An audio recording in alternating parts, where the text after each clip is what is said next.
Whispers in the wind. The village elders spoke of Silent Shadow's jungle with fear in their eyes.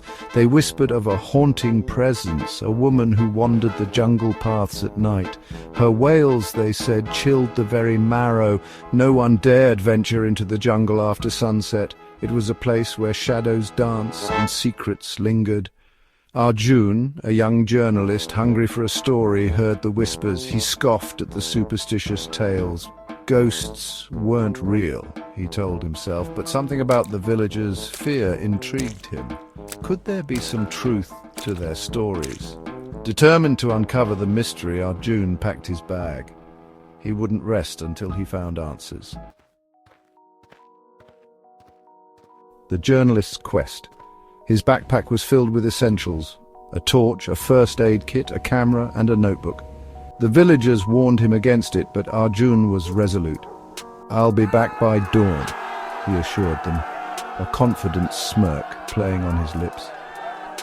As the sun began its descent, casting long shadows across the village, Arjun set off towards the edge of the jungle. He could feel the change in the air as soon as he stepped past the first line of trees.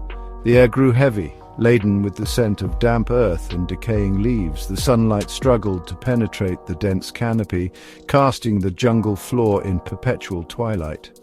Arjun pressed on, his heart pounding with a mixture of fear and excitement. Into the heart of shadows. Strange sounds filled the air, the rustling of unseen creatures, the screech of night birds, and the distant howl of a wild animal.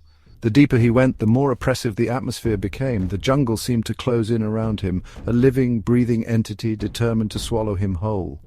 Then he heard it, a low, mournful wail that seemed to echo through the trees. It was a sound filled with such despair, such utter loneliness, that it sent shivers down Arjun's spine. He froze, his blood turning to ice. His rational mind screamed at him to turn back, to run while he still could. The lady of the jungle.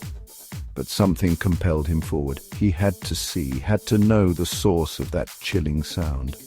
The wail came again, closer this time, and Arjun pushed through a thicket of vines, and then he saw her. Bathed in moonlight stood a woman. Her long white hair cascaded down her back like a waterfall, but it was her eyes that held Arjun captive. Large, luminous eyes that seemed to glow with an otherworldly light. They were filled with an unspeakable sadness, a depth of despair that made his heart ache.